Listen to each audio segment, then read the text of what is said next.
Các bạn sẵn sàng chưa? Sẵn sàng chưa? Các bạn sẵn sàng chưa? Âm nhạc bắt đầu. Hay rất tài.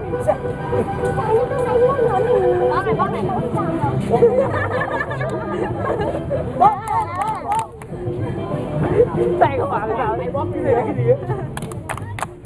Thế sai chứ điểm. Sai rồi. Tay như này các bạn, tay này đâu? Sáng tạo hơn. Cái điểm đâu à?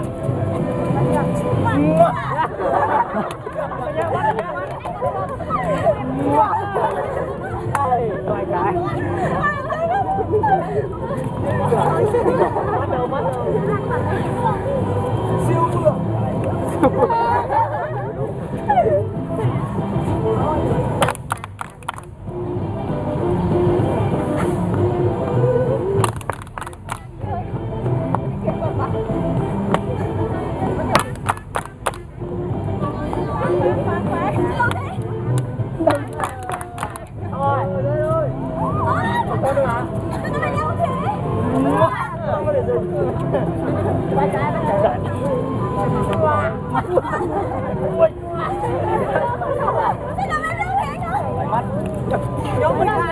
Dương Nhạc nhá.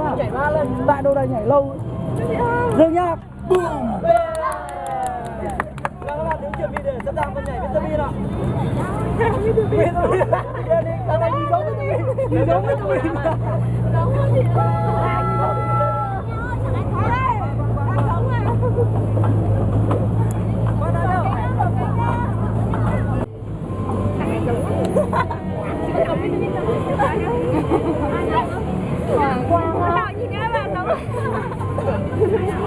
Để vitamin. Để từ ruột vitamin này. Vâng, chào các bạn cuối cùng ạ.